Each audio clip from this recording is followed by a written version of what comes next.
فلمیں دیکھنے کی بجائے اپنی راتوں کو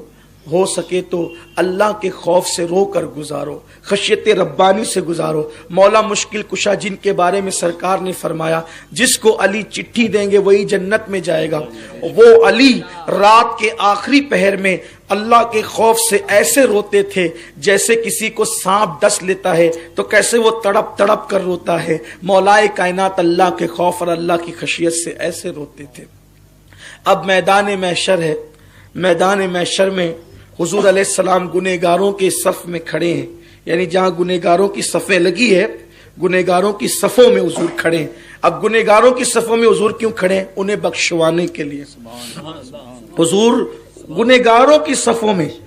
آقا علیہ السلام ان کی حمایت کے لیے، تائید کے لیے گنہگاروں کی جو صف لگی ہے حضور وہاں پر کھڑے ہیں۔ کیوں؟ اے اللہ اس کو بخش دے۔ نیکوں کی جو صفیں اس میں حضور نہیں ہوں گے،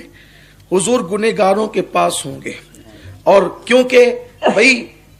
جب کسی کی وکالت کرتا ہے وکیل تو صرف سمجھانے کے لیے ہو رہا ہے۔ میں کہہ چکا ہوں کہ حضور مقدمہ لڑنے والے وکیل نہیں ہے، حضور ہمارے کارساز ہیں، حضور ہمارے کام بنانے والے، بگڑی بنانے والے، وہ ہمارے شفیع ہیں۔ لیکن سمجھا رہا ہوں کہ جب کوئی وکیل مقدمہ لڑتا ہے کسی موکل کا جو ہے تو وہ اس کے پاس کھڑا رہتا ہے۔ یا یوں سمجھ لیں کہ ایک لڑکا ہے، اسکول میں اس نے کوئی غلطی کی اور اس ٹیچر نے کہا کہ چلو کلاس روم کے باہر جاؤ، آئندہ اسکول نہیں آنا، تمہیں خارج کر دیا جائے گا۔ اب محلے کا کوئی بڑے سے بڑا عالم ہو، مفتی ہو، شیخ الحدیث ہو یا کوئی لیڈر ہو، جب اس بچے کا سفارشی بن کر وہ جائے گا تو وہ تو اس کو ساتھ میں لے جائے گا نا، ہاتھ پکڑ کے ساتھ میں لے جائے گا، اور جس کے پاس کھڑا ہوگا تو اس کو لے کر کے کھڑا ہوگا، یار معاف کر دو، یار اسے ایسی ہوگا نا، اس کو معاف کر دو۔ تو حضور علیہ السلام جب گنہگاروں کی شفاعت کریں گے تو چونکہ حضور کو کھڑے رہنا ہی ہے گنہگاروں کے پاس، گنہگاروں کی جو صفیں ہیں حضور کو رہے، کیونکہ سفارش جس کی ہوتی ہے اس کے قریب کھڑے ہو کر کے اللہ اسے بخش دے، اللہ اسے بخش دے۔ تو جو نیک لوگوں کی، بہت متقی لوگوں کی جو صفیں دور ہوگی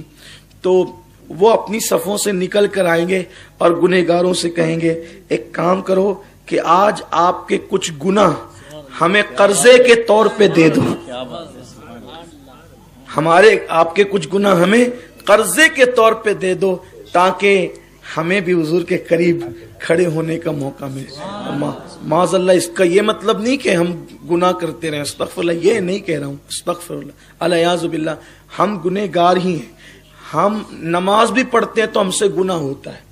حالت نماز میں بھی ہم سے گناہ ہوتے ہیں، ہمارا حال یہ ہے۔ تب یہ نہیں کہ آپ جو ہے وہ سوچے کہ یار وہ تو نیک لوگ آئیں گے گناہ قرض کے طور پہ مانگنے کے لیے تو چلو ذرا بیلنس کرتے چلتے، لا الہ الا اللہ، استغفر اللہ، اس کو ایسے نہیں سمجھے آپ، ایسے نہیں کریں، کیونکہ گناہ کی وجہ سے کبھی کبھی انسان کی موت کفر پر ہوتی ہے۔ تو گناہ قصدن نہیں کرنا، ہم تو نماز پڑھتے ہوئے بھی گناہ کرتے ہیں، ہم تو روزہ رکھتے ہوئے بھی گناہ کرتے ہیں، ہم تو زکوٰۃ دیتے ہوئے بھی گناہ کرتے ہیں، لیکن ہمیں شعور نہیں ہوتا، ہر وقت ہم سے گناہ ہوتا رہتا ہے۔ ابھی میں تقریر کر رہا ہوں، بیٹھ کر کے تقریر کر رہا ہوں، بہت ممکن ہے کہ نہ آپ کو محسوس ہو رہا ہے نہ مجھے محسوس ہو رہا ہے، ممکن ہے کوئی بات ایسی نکل جائے کسی کو محسوس نہ ہو اور وہ گناہ میں لکھی جائے، دل میں کوئی خیال ایسا آ جائے وہ گناہ میں لکھا جائے، نگاہ کسی طرف اٹھ جائے وہ گناہ میں لکھی جائے، یہ ہوتا ہے۔ تو بہرحال جو بہت نیک اور متقی ہوں گے وہ گنہگاروں سے آ کر کہیں گے کہ ذرا کچھ گناہ ہمیں قرض کے طور پر دے دے تاکہ ہمیں بھی حضور کا قرب، ہم حضور کے قریب کھڑے ہونے کا ہمیں موقع نصیب ہو جائے۔ تو امام اہل سنت محدث بریلوی امام احمد رضا یوں اس کو بیان کرتے ہیں، کیا ہی ذوق افزا شفاعت ہے تمہاری واہ ہوا، کیا ہی ذوق افزا شفاعت ہے تمہاری واہ ہوا، قرض لیتی ہے، قرض لیتی ہے گناہ، قرض لیتی ہے گناہ۔ آپ نے اب تک قرض کے طور پہ چاول لیتے ہوئے دیکھا ہوگا، روٹی لیتے ہوئے دیکھا ہوگا، پیسے لیتے ہوئے دیکھا ہوگا کہ یہ دے دو، قرضہ دے دو، لیکن قیامت کے دن قرض لیتی ہے گناہ، پرہیزگاری واہ واہ، پرہیزگار اس دن گناہ کو بطور قرض مانگ رہے ہوں گے، کیا ہی ذوق افزا شفاعت ہے تمہاری واہ واہ، قرض لیتی ہے گناہ پرہیزگاری واہ واہ، صدقے اس اکرام کے قربان اس اکرام کے، صدقے اس انعام کے، قربان اس اکرام کے، صدقے اس انعام کے، قربان اس اکرام کے، ہو رہی ہے دونوں عالم میں تمہاری واہ واہ، ہو رہی ہے دونوں عالم میں تمہاری واہ واہ۔ تو اب شفاعت ہو گئی۔ اچھا شفاعت ہوگی تو ایک یہ بھی ہوگا، صرف اشارہ، بڑا پیارا موضوع ہے، خوبصورت موضوع ہے۔ موت مومن کی بڑی حسین ہے، کہیں سے کہیں تک نقصان نے صرف حضور کی محبت میں خاتمہ ہو، ایمان پر خاتمہ بس۔ تو شفاعت ہو رہی ہوگی، جب شفاعت ہو رہی ہوگی تو ایسا بھی ہوگا کہ حضور علیہ السلام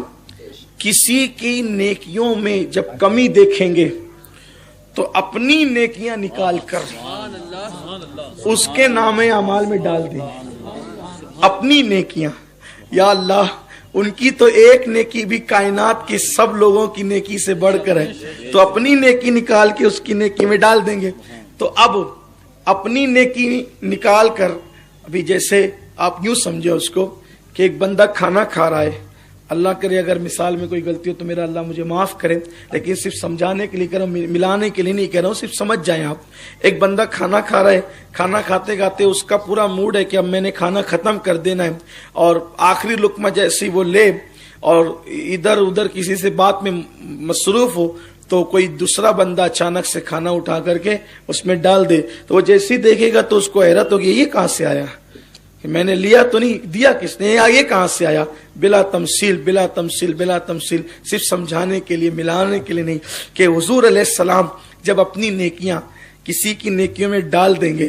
تو اب حساب ہوگا کہ تیری نماز کہاں ہے، تو وہ تو حیران ہوگا نا کہ میں نے تو فلاں مقام پہ پڑھی ہی نہیں، لیکن جب ادھر سے ملا دی گئی تو اس کے نام اعمال میں تو وہ بھرپور ہوگا نا، اس کا نام اعمال نے کیسے، ارے یہ کہاں سے آیا؟ تو اب اس کو استائے زمن کہتے ہیں، گناہ گار پہ جب لطف آپ کا ہوگا۔ اب میری طرف دیکھیں، اس کو شعر سمجھنے کے لیے میری طرف دیکھیں، شعر سمجھنے کے لیے میری طرف دیکھیں۔ گناہ گار پہ جب لطف آپ کا ہوگا،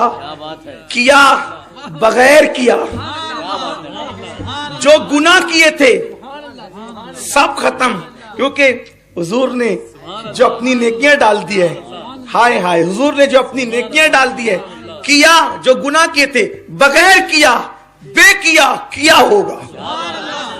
کیا بغیر کیا۔ گناہ گار پہ جب لطف آپ کا ہوگا، لطف آپ کا ہوگا، جس پہ لطف ہوگا، گناہ گار پہ جب لطف آپ کا ہوگا، ان پہ لطف کیسے ہوگا جو نبی کو اپنی طرح کہہ کے گالیاں دیتے ہیں، ان پہ لطف کیسے ہوگا جو لوگوں کو رسول اللہ سے دور کرتے ہیں، ان پہ لطف کیسے ہوگا جو نبی پاک کے علم کا انکار کرتے ہیں، ان پہ لطف کیسے ہوگا؟ لطف تو ان پہ ہوگا